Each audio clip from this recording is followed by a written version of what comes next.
안녕하세요. 별게 다 있는 이주상입니다. 오늘은 우리가 요즘 근래에 들어서 아주 많이 지금 사랑해주고 있는 포메라니안에 대해서 우리가 이제 빨간 보석이라고들 하죠. 이 포메라니안의 역사와 그리고 개발 배경, 주로 저는 역사적인 얘기로 좀 끌어가려고 많이 하잖아요. 그래서 여러분들에게 역사적인 얘기 쪽으로 한번 많이 돌아보도록 하겠습니다. 포메라니안 이러니까 사람들이 그 이름에 대해서 외국계들은 영어를 쓰니까 뭔가 고급스러워 보여라고 하지만 여러분들 간단히 생각해 보세요. 거의 모든 반려견들의 이름에는 지역명이 붙습니다. 우리나라도 보면 진도견, 진돗개고요. 그리고 풍산견, 풍산이고요. 그리고 제주견, 제주를 지역으로 하죠. 포메라니안이라고 하는 반려견의 이름조차도 지역이에요. 그러니까 여기 지금 보면 폴란드와 독일의 경계 지역에 보면은요, 이거 빨간색으로 함부르크 바로 옆에 베를린과 함부르크를 사이에도 이렇게 빨간색으로 쳐진 데 있거든요. 여기가 지역이 뭐냐면 바로 포메른 공화국이라고 하는 데예요. 이 포메른 공화국에서 포메라니언이 맨 처음에 역사가 되게 됩니다. 1761년에 조지 3세의 왕비인 샤를로테가 독일에서 데려오는데 왜 그러냐면 이 샤를로테가 독일 사람이거든요. 이 지역 사람이에요. 그래서 자기네가 키우던 조그만 강아지를 데려왔다고 얘기는 해서 1761년에 영국에 제일 먼저 딱 오기는 했는데 그거보다는 1888년에 이탈리아 피렌체를 방문했어요. 누가? 빅토리아 여왕이. 근데 여기서 이 이제 포메라니언을 보게 됩니다. 이래가지고 얘를 데리고 와서 본격적으로 왕궁에서 개량을 하고 브리딩을 해서 소형화에 성공했어요. 여러분들 여기서 궁금하지 않습니까? 왜 빅토리아 여왕은 이 개를 데리고 와서 브리딩을 했고 왜 이 개를 소형화에 성공했을까?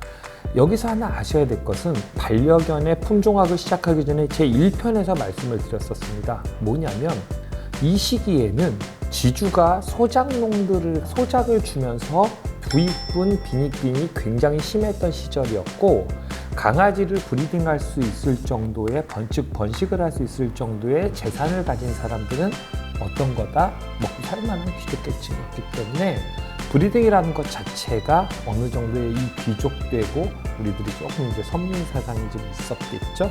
근데 이제 그러다 보니까 빅토리아 여왕은 어느 누구도 가지지 못했던, 그리고 또 하나는 뭐냐면 이 포메라니언 같은 경우는 우리들이 일반적으로 이 스피치 계통의 우리가 이제 북방견 모양, 그러니까 정방형 타입이죠. 이런 아이들을 볼 때는 굉장히 외국에서는 보기 힘든 그런 스타일인 거예요.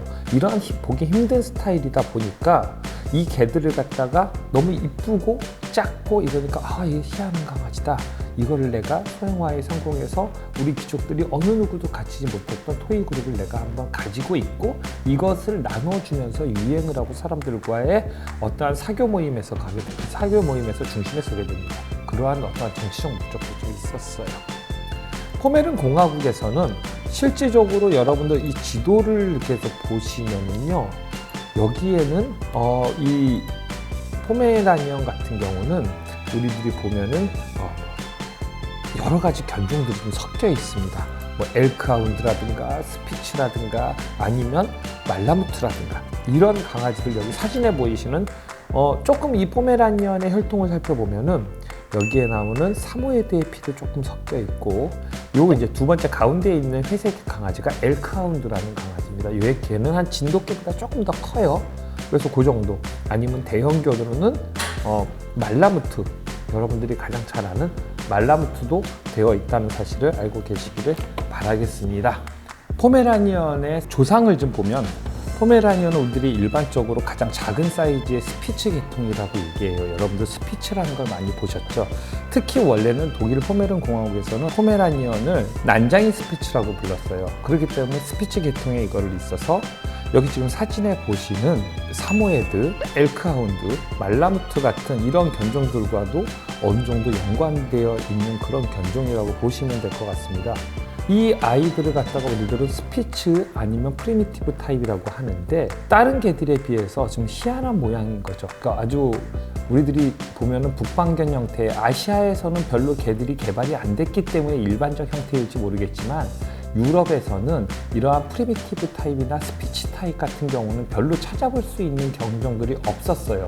조금은 좀 북부 지역으로 이제 에스키모라든가 아니면 허스키라든가 말라무트라든가 썰매 끄는 쪽이나 아니면 아주 추운 지방 쪽으로 갈수록 좀 그렇고, 유럽으로 내려올수록 조금 따뜻한 쪽으로 내려올수록 아이들이 이제 모양이 많이 흐트러지기 시작합니다. 그러니까 포메라니언과 같은 프리미티브 타입을 갖춘 소형 반려견들이 별로 없어요. 토이그룹에서 유일해요. 그러다 보니까 사람들한테 많은 인기를 좀 얻게 됩니다. 유일하게 좀 비슷한 게 포메라니언 털을 다 깎아놓으면 저번 시간에 했던 치아와하고 좀 비슷해요. 그렇기 때문에 이 포메라니언과 치아와는 성격적으로 좀 비슷해서 프리미티브 타입이 가지고 있는 좀 친화적이지 못한 성격들이에요. 좀 원종적인 성격을 좀 가지고 있어요. 견종명은 포메리안 공화국을 라틴어로 표기한 포메라니아에서 유래가 됐습니다. 그리고 체고는 20cm예요. 체중은 1.3에서 3.2kg의 컬러와 타입을 가지고 있는데, 자, 지금 보시면은요, 여기 사진에 보시면 포메라니언의 얼굴 타입이 있어요. 폭스페이스가 있고, 베이비돌 타입이 있고, 테디비어 타입이 있는데, 이게 뭐냐면 원종에서부터 변화되는 애들의 타입이라고 보시면 돼요. 독일에 있는 포메라니언들은 거의 대부분 폭스페이스 타입이 많아요. 개발이 별로 안 됐어요. 그리고 우리나라에서는 몇 가지 단색이 있지만 지금 사진에서 보시는 것과 같이 포메라니언은 굉장히 많은 털을 가지고 있고, 여러분들이 한번 이렇게 보신다면 우리 집 포메라니언은 폭스페이스 타입인지 베이비돌 타입인지 테디베어 타입인지 한번 보시는 것도 굉장히 좋고요. 대부분 보면 유럽에서는 베이비돌 타입 같은 경우를 많이 선호하게 되고, 테디베어 타입 같은 경우는 대부분 아시아 쪽에서 좀 많이 선호하는 얼굴조합을 좀 보시면 될 것 같습니다. 그러니까 왼쪽서부터 오른쪽으로 갈수록 개량이 더 많이 된 스타일이고, 색상, 모색은 굉장히 다양하다는 것도 알고 계시기를 바라겠습니다. 자, 그러면 이제부터 포메라니언의 아주 중요한 외모적, 성격적 특징과 여러분들이 주의하실 사항에 대해서 제가 말씀을 드리도록 하겠습니다. 포메라니언 아까 말씀을 드렸듯이 두뇌 회전은 굉장히 빠르고 반응이 되게 즉각적이에요. 그렇기 때문에 곧잘 흥분을 해요. 근데 제가 치아와 때도 말씀을 드렸잖아요. 강아지를 작게 개량할 때는 몸부터 작아지면 심장이 작아지고, 얼굴은 큰데 심장이 작은 상태에서는 뭐가 된다? 갑자기 체온이 올라가서 숨을 빨리 쉬게 되면 뭐가 제일 과부하를 받는다? 심장이 과부하를 제일 많이 받습니다. 그래서 여러분들 보면 바로 치아와와 그리고 포메라니언은 거의 대부분 심장이 좀 약해요. 또 하나는 치아와보다 포메라니언은 그 증상이 좀 더 심한 편이에요. 왜 그러느냐? 바로 풍부한 이중모를 갖고 있기 때문입니다. 지금 사진에서 보시면 여기 왼쪽에 있는 포메라니안 보이시죠? 이 털이 긴 아이가 보고 바로 오른쪽에 보면은 털이 짧은 아이가 있어요. 분명히 이 아이가 분명 다른 아이겠지만 얼굴을 보시면 얼굴 색깔은 다 붉은색이죠. 근데 털 색깔도 붉은색인 거 아시겠죠? 근데 왜 털을 자른 애는 하얀 색깔일까요? 이게 이중모가 얘네들은 확실해요. 그래서 실제 알고 보면 왼쪽에 있는 아이들과 오른쪽에 지금 미용한 애가 보면은 이렇게 비교한 게 뭐냐면, 털이 긴 애는 붉은색만 보이고 털이 짧은 새는 하얀색만 보여요. 속털은 하얀색이고 겉털은 붉은색이라는 거예요.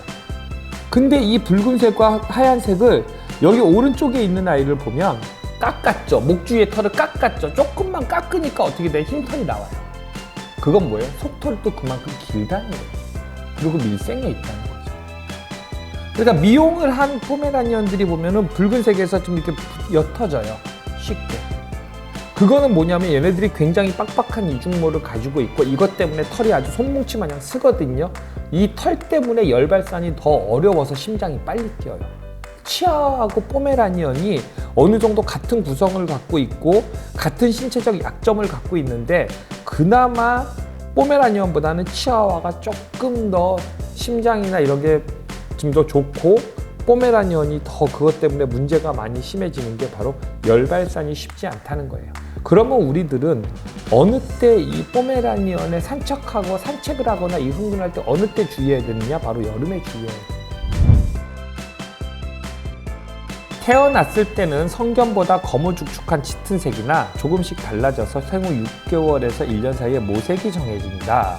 라고 되어 있습니다. 여러분들 지금 보시면 이 강아지 사진 지금 보이시죠? 이 강아지 사진 보이면 거의 포메라니언 강아지들이 태어났었을 때는 이 머질 주위는 다 까매요. 까맣다가 점점 어떻게 된다? 색깔들이 변하기 시작합니다. 그래서 여러분들 이게 도대체 이게 뭐죠? 라고 생각을 하죠. 검은색이 어디로 없어졌죠? 라고 하는데 우리 강아지가 태어나잖아요. 강아지가 태어나면 겉털이 먼저 생길까요? 속털이 먼저 생길까요? 강아지들은 거의 겉털이 없이 속털부터 나와요.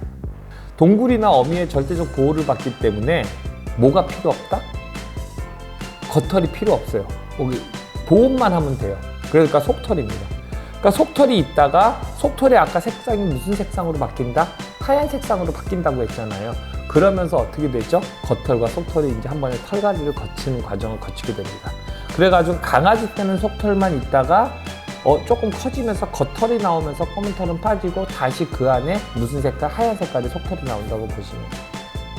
그러면 도대체 머질이 검은 건 무슨 의미가 있습니까? 라고 하는데 이게 나중에 뭐하고 관련이 있냐면 겉털의 색소하고 좀 관련이 있어요. 그래서 똑같은 우리들이 이제 일반적으로 보시면 레드 컬러의 그러한 포메라니언 같은 경우에는요, 이게 더 진해져요, 색상이. 무슨 말씀인지 이해 가시죠? 어느 정도의 자기가 나타내려고 하는 색상들이 있잖아요. 그 색상에서 이걸 더 진해지게 하고, 그리고 또 하나는 아이라인이라든가 색소라고 하거든요. 코 색깔이라든가 입의 구열에 보면 여기 검은 색깔 이렇게 걔들 입술에 이렇게 검은 색깔이 있는 거 있잖아요. 이런 것들이 이 검은 색깔이 진해지면 진해질수록 더 진한 색깔이 나오게 됩니다. 3에서 5개월령의 털은 안 자라고 몸만 자라서 전체적으로 균형이 깨지며 특히 이 시기에 얼굴에 털이 짧아져서 원숭이 얼굴이 되는 시기이다. 이렇게 되어 있습니다. 이게 뭐냐면 요게 이제 한두 달 된 포메라니언들은 어떻게 되죠? 솜털만 가지고 있거든요. 솜털만 가지고 있는데 이 솜털만 가지고 있는 애들이 솜털이 빠지면서 무슨 털이 생긴다? 겉털이 생긴다고 그랬잖아요. 그 털갈이 시기에서 어디만 유일하게 이중모가 안 되는 줄 아세요? 바로 얼굴입니다. 얼굴만 유일하게 이중모가 안 되다 보니까 얼굴만 털이 짧고 나머지는 다 털이 길어져요. 원숭이 얼굴처럼 돼버려요. 그리고 또 하나는 이 시기가 우리 사람으로 강아지들의 거의 대부분 성징 발현이 되기 때문에 사람으로 말하면 사춘기, 반려견들로 말하면 무슨 시기다? 서열형성기가 되게 됩니다. 자, 우리 보호자들의 말을 잘 안 들으려고 하고 자기 소유 욕구가 강해지고 사고를 치는 강아지가 되고 포메라니언은 이때가 제일 키우기 힘들다는 얘기를 많이 해요. 강아지 때 어리고 이쁜 모습은 없어졌지, 사고는 계속 쳐주지, 뭔가 삐죽해가지고 이상하지, 막 그러니까 보호자분들께서 제일 많이 힘들어하는 시기이기도 합니다. 여러분들께 제가 이렇게 설명해 주는 가운데서 많은 분들이 아니 뭐 얘네들 관리하거나 빗질하거나 성격적인 뭐 이런 거나 어떻게 키워야 되는 거나 이런 것들을 설명해 주시지 않으시겠어요? 왜 이렇게 얘기하시는 분들도 많이 계시는 걸로 알고 있는데 그런 설명은 너무나도 많이 나와 있어요. 그래서 여러분들이 들어보시고 그런 건 참고하시면 될 것 같고 저는 좀 다른 시각에서 우리가 모르고 있었던 견종의 어떠한 특징이나 역사적 사실을 좀 설명해 드리는 거기 때문에 여러분들께서 또 시간이라는 게 제한이 좀 있잖아요. 그래서 그런 부분에 대해서 설명을 좀 잘 못 드리고 제가 이제 주요점만 해서 말씀을 드리는 거 양해 좀 부탁드리겠습니다. 자, 이렇게 포메라니언을 마치도록 하겠습니다. 수고 많으셨습니다. 감사합니다.